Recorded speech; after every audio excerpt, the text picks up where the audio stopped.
All right, welcome back. So, bit of a news of the day video for everybody. I'm wearing Chilliwack Chiefs because the BCHL is back and playing. Chilliwack is currently 7-3. They are leading their division.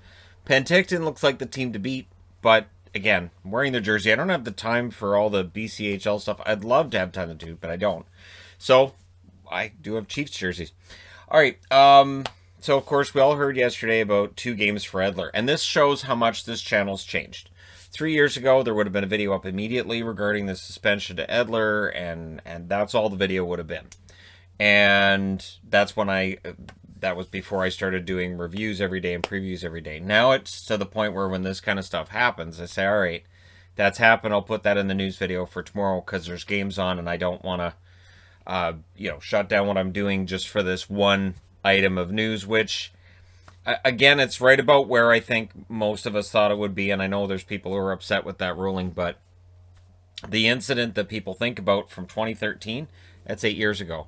And I don't think incidents in international hockey have any kind of bearing on what happens in the National Hockey League when it comes to suspensions. So, all right. The good news, too, for Canuck fans is everybody seems to be back skating. Olli Juolevi's in the lineup for tonight, so there's a lot of good things going on here. And what's interesting is Matthew Highmore's on their third line, at least at practice. Highmore's a guy that when he first came up and played for Chicago, I thought, this kid's pretty good. And then it just never really panned out. It just never really worked. So there may be something that Vancouver's pro scout saw that they went to Benning and said, this guy's pretty good. We think we can make this work. And as they've proven with a guy like, for instance, Tyler Mott, who's the only one who's not skating at this point, who was on the protocol list. I mean, if they believe in him, why not? We'll give him a shot, and hopefully things work out all right. VC's on the second line, so he's getting tons of ice time in Vancouver. And just to throw that out there, Rick Dollywall's reporting that, the Nikita Trampkin discussions have started again. So Vancouver, they might be smart to at least look at what Trampkin wants and figure out a way to make this work. So we'll see what happens. I was a huge fan of Nikita Trampkin when he was over the first time. I was upset when he left. And we'll see how things go this time around. I don't want to speculate. It'd be nice to see him in a Vancouver jersey again. He's huge.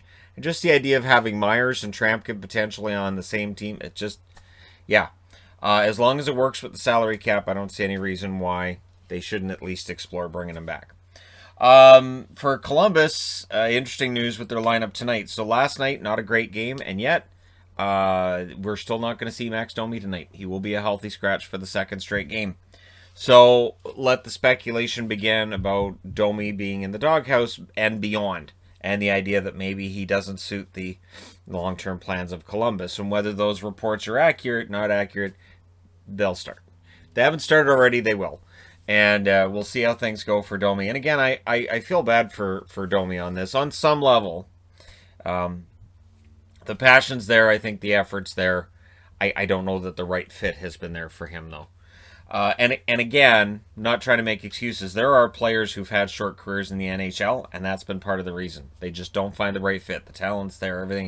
It never quite comes together for them. Spencer Knight. So if you're a Florida Panthers fan and you've wanted to see whether or not this goalie's worth the hype, first off, I'll say I think he is, based on World Juniors and what we saw there. But he will get his first start in the NHL tonight. So Spencer Knight's in net. For Florida, you get a good look at the future with him in there. Just remember, sometimes a goaltender in his first NHL appearance will have a bit of a struggle early, but he's a big goaltender. He's a good goaltender, and again, we'll see how quickly he comes along. Florida's in good shape. This is the thing, too. Even if they lose Drieger, you've still got Knight then as the backup for Bobrovsky, so there's some depth in Florida goaltending, and I'm trying to think back to when the last time was that I saw that kind of depth with Florida goaltending. I'll just say it's been a while. It's been a while. Roberto Luongo, speaking of goaltenders, the other jersey I almost wore was my Canuck Luongo jersey.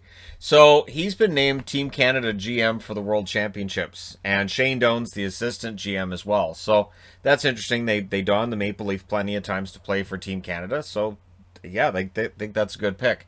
If Roberto Luongo wants to be an NHL GM someday, there's a team not far from me that I think that would be nice to see. That'd probably work out.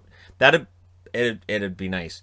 I am not flying banners and yelling firebending from the rooftops. But if the Canucks in the offseason said, we're thinking about making a change, I would say, thank you. And so, yeah, if Luongo to me has always seemed like he's personable, but he's always seemed like he's a guy who thinks the game very well. So he may very well be one of these former players that makes an excellent general manager. So he gets to throw together Team Canada. We'll see how things turn out. I have my fingers crossed that he does well and garners some interest. And even if it's not in Vancouver, if it's somewhere else, that'd be fun too. There's some good news, bad news with the Zack Hyman situation. So it was announced yesterday it's a sprained MCL. It's a 2-week minimum. He should return before the playoffs, and that's good news. Toronto's going to be potentially skating a little bit more shorthanded. Willie Nylander was late to a team meeting, so he was wearing one of the extra jerseys yesterday, and there was some speculation they might keep him out of the lineup tonight. I think that's I don't know. Maybe. I haven't seen that it's confirmed that he's not playing tonight. Without Hyman, I can't see them keeping Nylander out of the lineup. I mean, maybe.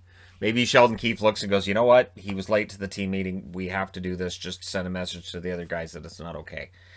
So, I don't know. I'd be kind of surprised, though, if they actually hold him out. These games are important.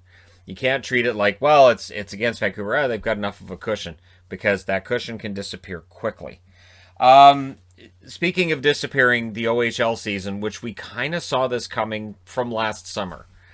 And so they delayed, they kept pushing it back, and now it's been canceled. The OHL season is not going to happen in 2021, and so that's a number of prospects that get no games at the junior level this year, which has got to be tough. And I know there's some who've gone over to Europe. I know there's others who've gone and found other leagues, but it's got to be tough for some of these kids, especially draft year.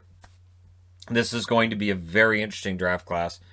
And so it's going to be interesting to see if players that don't play this year and end up set back in their development, if they become excellent overagers, if they come back into it and they play really well as overagers and they get drafted after, next year's draft's going to be very, very interesting and potentially extremely deep.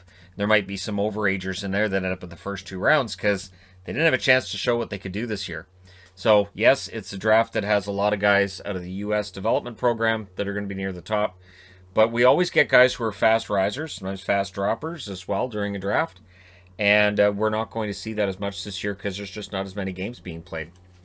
WHL canceled their playoffs. There's not going to be a Memorial Cup this year. So these are all instances of scouts not being able to see players and players not being able to show what they can do. And so this year's draft class is going to have a very interesting time of it. And when we get to the draft in July, it's going to be fascinating to see who gets taken where.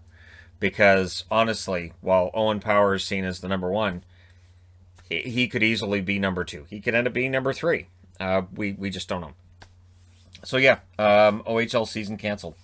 Carey Price, of course, was hurt last night on contact from Alex Chason.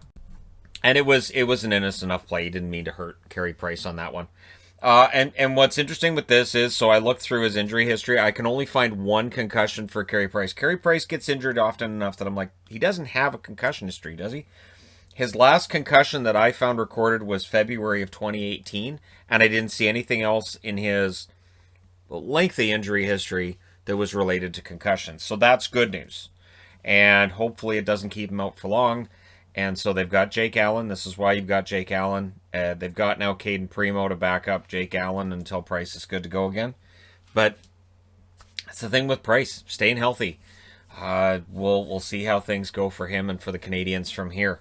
Good news, too, for Flyers fans. Nolan Patrick, who's missed a couple of games, he's set to return on Thursday.